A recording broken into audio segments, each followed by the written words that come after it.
एक दो रोज़ पहले रॉयटर्स ने एक खबर जारी की जिसमें यह बताया गया कि field marshal Asim Munir America का एक मज़ीद दौरा करेंगे, जिसमें उनकी हालिया हफ्तों के अंदर तीसरी मुलाकात जो है वो यूएस प्रेसिडेंट ट्रंप से मुतवक्को है। गुज़श्ता रोज़ हमारे साथ प्रोग्राम में बैरिस्टर दानियाल थे तो उन्होंने प्रोग्राम के अंदर ऑन एयर तो नहीं उनसे सवाल जवाब हो सका, लेकिन उन्होंने मुझे कहा कि हाँ दौरे का प्लान है, अभी शेड्यूल कंफर्म नहीं है।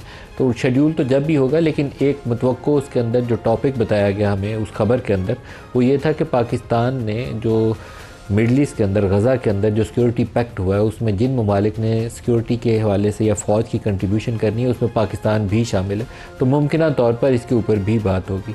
तो आज के इस प्रोग्राम में हम इस इशू को डिस्कस करेंगे और पूछेंगे अपने मेहमानों से कि क्या पाकिस्तान जो है वो इस मामले में इस पोजीशन में है कि अपनी फ़ौज को गज़ा में भेज सके और उसका रोल क्या होगा, पीस कीपिंग, गज़ा की सिक्योरिटी, फ़लस्तीनियों की हिफाजत या हमास को डिसआर्म करना, ये एक सवाल हमारा होगा। दूसरा, इमरान खान के हवाले से बहुत सारी खबरें गुज़श्ता चंद रोज़ से मौलवी महमूद मौलवी साहब और इमरान इस्माइल साहब की वसातत से हमारे इसी प्रोग्राम में सामने आई, जिसमें वो कहते हैं कि हम बैक चैनल कॉन्टेक्ट्स कर रहे हैं। राना सनाउल्लाह साहब से भी उन्होंने नाम लेकर तज़किरा किया कि कोशिशें हो रही हैं कि कुछ ऐसा मुफाहमत का रास्ता निकल आए जिसमें कुछ लोगों की रिलीज़ हो जाए और कुछ लोगों को रिलीफ मिल जाए। अब ये रिलीज़ और रिलीफ कैसे होगा इसके ऊपर भी प्रोग्राम में बात करेंगे। रफ़ी जान साहब, आप भी इस पर राय देना चाहेंगे? क्या पाकिस्तान को जाना चाहिए, गज़ा में फ़ौज भेजनी चाहिए? वहाँ बड़ी ज़िम्मेदारी है, अगर तो फ़लस्तीनियों का तहफ़्फ़ुज़ करें तो बड़ी खिदमत का काम है, लेकिन अगर हमारी वजह से कोई ऐसी सूरत हाल पैदा हो जाए कि दबाव आए तो फिर उसके ऊपर अपनी पोजीशन भी हमें अच्छे से पहले से डिफेंड कर लेनी चाहिए कि हमें वहाँ क्या रोल अदा करना है। सबसे पहले नदीम साहब आपका शुक्रिया।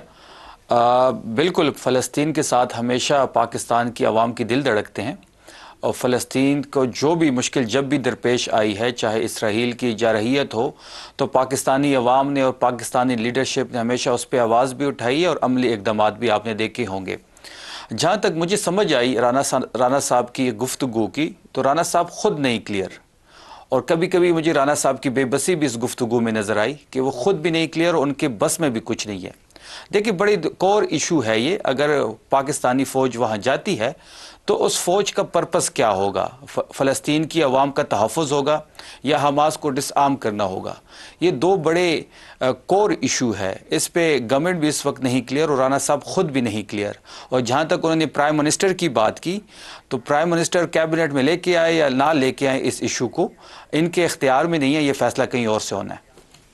अच्छा शफी जान साहब, मरवत साहब कल हमारे साथ थे प्रोग्राम में, उन्होंने 2-3 issues pin point KP government के हवाले से की। उन्होंने कहा कि ऑपरेशन के हवाले से सुहेल अफरीदी का बयानिया जो था पहले उसमें तब्दीली आई और नरमी पैदा हुई, और तीरा ऑपरेशन के हवाले से भी उन्होंने ख़ास तौर पर जिक्र किया कि ख़ुद उनके अपने इलाके के अंदर हुआ और उसमें भी नरमी पैदा की है सुहेल अफरीदी ने। और अफ़गान महाजरीन जो सूबे के अंदर थे उनके कैंप्स खाली करवाने या उनको सूबा बदल करने के हवाले से भी उन्होंने कहा कि सुहेल अफरीदी सपोर्ट कर रहे हैं इस्टेब्लिशमेंट की पॉलिसी को। आपका इसके ऊपर मौक़िफ़ दोनों इश्यूज़ के ऊपर जानना चाहता हूँ। नदीम साहब, कल मरवत साहब की आप जो बात कर रहे हैं, तो मरवत साहब ख़ुद को रेलेवेंट करने के लिए ये चीज़ें कर रहे हैं और इस तरह टाइप के बयानात दे रहे हैं। ना ही सूबाई हुकूमत ने कोई इजाज़त दी है, ना ही सूबाई हुकूमत किसी ऑपरेशन को सपोर्ट करती है, ना ही सूबाई हुकूमत बंद कमरों के फ़ैसले को एक्सेप्ट करेगी। जो मरवत साहब के बयानात जिसको आप कोट कर रहे हैं, ये इर्रेलेवेंट है, ये हकीकत में मबनी नहीं है। पहले दिन से जो हमारी स्टैंडिंग थी मिलिट्री ऑपरेशन के हवाले से, अभी तक वही स्टैंडिंग है हमारी और सुहेल आफरीदी साहब की। हमने यहाँ पे अमन जिरगा भी इसलिए बुलाया था। तीरा में एक जो कार्रवाई हो रही है, आप उसको सपोर्ट कर रहे हैं कि उसको अपोज कर रहे हैं? किसी भी मिलिट्री ऑपरेशन को खैबर पख्तूनख्वा में हम सपोर्ट नहीं करेंगे। ये डे 1 से हमारा स्टांस है और हम इस पे अभी तक कायम है। ये बात बड़ी क्लियर है। और अफगान महाजरीन के कैंप्स खाली आपने करवाए हैं या नहीं करवाए हैं?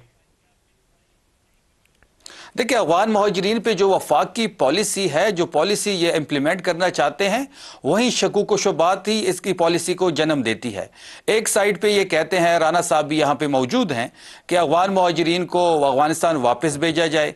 हम ये कहते हैं कि ज़बरदस्ती किसी के साथ ना की जाए और इज़्ज़त की तरीके से उनको वापस भेजा जाए जो वापस जाना चाहते हैं।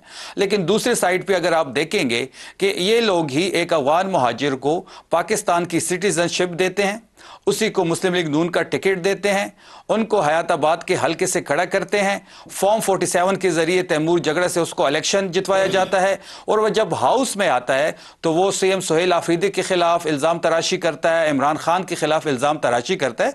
तो ये जो गुड अफगान और बैड अफगान की पॉलिसी है, अब ये नहीं चलेगी। खाली करवाए या नहीं करवाए? अफगान महाजरीन के कैंप्स आपने खाली करवाए? ऐसी कोई कैंप सूबाई हुकूमत ने खाली नहीं करवाए। जो अफगान महाजरीन वापस जाना चाहते हैं उनको बड़े इज्जत की तरीके से वापस भेजा जा रहा है, उनको किराया भी दिया जा रहा है। जिस तरह वफाक ने पॉलिसी इख्तियार की थी जो कि एक्सेप्टेबल नहीं थी सूबाई हुकूमत को, हम इनकी पॉलिसी से तब भी हमें इख्तिलाफ था और आज भी इख्तिलाफ है। वापस भेजने का किराया आप दे रहे हैं, सूबाई हुकूमत दे रही? जी बिल्कुल, जो लोग वापस जाना चाहते हैं, यहाँ पे एक मीटिंग हुई थी 3 दिसंबर को, उसके मिनट्स भी मैं आपके साथ शेयर कर दूंगा। उसमें तमाम डिप्टी कमिश्नर साहब को यहाँ पे होम में यह मीटिंग हुई थी। तमाम डिप्टी कमिश्नर साहबान को ये ऑर्डर्स जारी हुए थे कि जो लोग वापस जाना चाहते हैं उनको बड़े इज्जत की तरीके से वापसी का किराया दे के हम उनको रुख्सत कर रहे हैं, बड़े प्यार से। हम इस तरह नहीं कर रहे जिस तरह वफाक ने किया, जिस ज्यादा ज़बरदस्ती से उन्होंने पंजाब से और बाकी सूबों से इनको निकाला। अच्छा, मैं राना साहब से इसका जवाब ले लूं। राना साहब कल हमारे साथ थे, मरवत साहब उन्होंने कहा कि केपी गवर्नमेंट ने अफगान महाजरीन के कैंप्स खाली करवाने शुरू कर दिए, और उन्होंने एक असिस्टेंट कमिश्नर का नोटिफिकेशन भी मुझे दिया कि अफगान महाजरीन को, हमने वो टीवी पे दिखाया, बाकायदा नोटिफिकेशन की कॉपी थी उनके पास, कि जो किराए पे घर देगा या जायदाद देगा उसके खिलाफ कार्रवाई की जाएगी। अभी इन्होंने ये तस्दीक की कि वो किराया दे रहे हैं, रिस्पेक्टेबली वापस भेजना चाहिए। मैं इसका हामी हूँ, किसी के साथ इज्जत के मुनाफी सलूक नहीं होना चाहिए अनलेस के कोई क्रिमिनल एक्टिविटी में, अदरवाइज इज्जत से वापस भेजें। हमारी पॉलिसी इस वक्त क्या, हमने खाली करवाए हैं कैंप्स केपी में? देखें, कैंप खाली करवाए हैं, और दूसरा ये है कि इसमें तो कोई दूसरी राय नहीं है कि इज्जत एहतराम के साथ भेजना चाहिए, और उनका जो भी किराया या जो भी उनके साथ कमिटमेंट हुई है, किराए के अलावा मेरा ख्याल थोड़ा सा वो रकम ज़्यादा है, वो उनको अदा होनी चाहिए। बाकी जो आपने बात शेर अफजल साहब के हवाले से की है, मरवत साहब के हवाले से की है, और जो बात ये शफ़ी जान साहब ने की है, मैं शफ़ी जान साहब की बात को इंडोर्स करता हूँ। ये बात दुरुस्त है। ये मुखालफत कर रहे हैं ऑपरेशन जी, ये नहीं, हाँ बिल्कुल ये मुखालफत कर रहे हैं।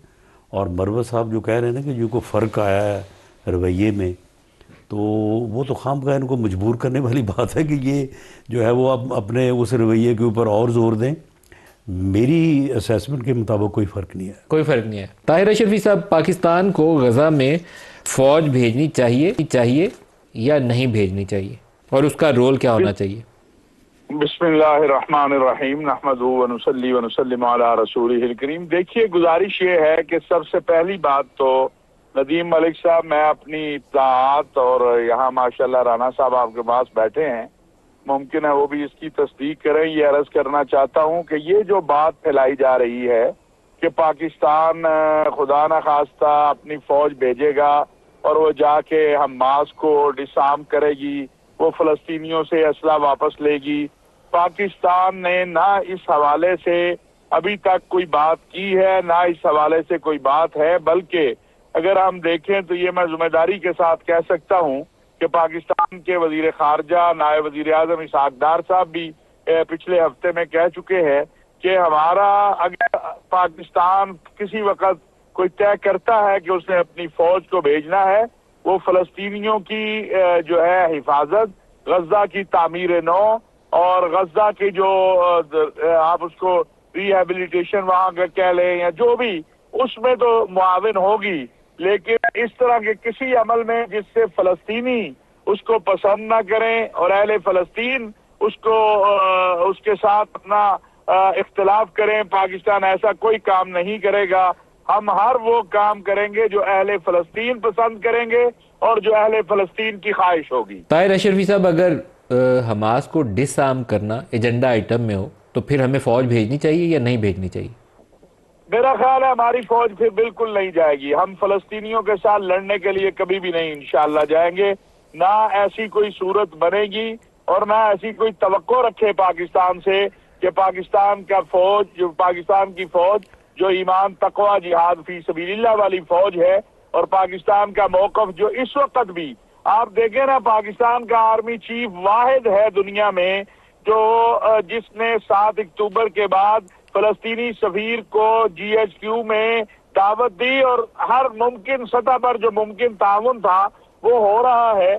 और पाकिस्तान की हुकूमत जहां फलस्तीनियों को इमदाद भेज रही है, वहां फौज की तरफ से अलहदा से इमदाद जा रही है। अच्छा भाई, ताहिर अशरफी साहब, बात वाजे होगी ना, आपने कहा कि अगर हमास को डिसआर्म करना हो तो फिर फौज जाएगी ही नहीं, बात ही खत्म हो गई इसके ऊपर। बिल्कुल बिल्कुल, ये बड़ी क्लियर बात है। अच्छा, एक और बता दें, फिर मैं आपसे इजाजत लूंगा। इमरान खान या PTI के साथ मुफाहमत होनी चाहिए, इसके हवाले से आपका नुक्ता नजर क्या है? देखिए, गुजारिश ये है, सियासी जमातों को आपस में बातचीत करनी चाहिए।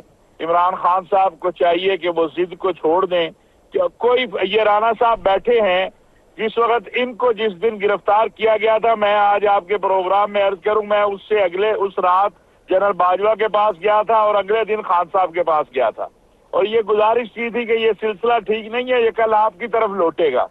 तो अभी भी आपने ऐसी कोई कोशिश की है ताहिर अशरफी साहब? अभी भी किसी से मुलाकात करने गए हैं कि मुफाहमत का अमल खोला जाए? देखिए, हम तो बार बार ये अपील करते हैं, लेकिन मुफाहमत तब होगी ना जब आप गालियां देनी बंद करेंगे, जब आप मुल्क के सिपा सलार के हवाले से और अपनी फौज के हवाले से रोज गाली गलौज करें और आपके जो भगोड़े बाहर बैठे हुए लोग हैं जो वो रोज पाकिस्तान को एक नए इम्तिहान में डालने की कोशिश करें, तो नदीम मलिक साहब मुझे बताइए कैसे मुफाहमत हो सकती है? मई में आपने इतनी बड़ी फतह हासिल की है और अभी पिछले हफ्ते जो कुछ सिपा सलार के हवाले से कहा खान साहब ने, क्या मुझे बताइए कौन इसके लिए आगे बढ़ेगा?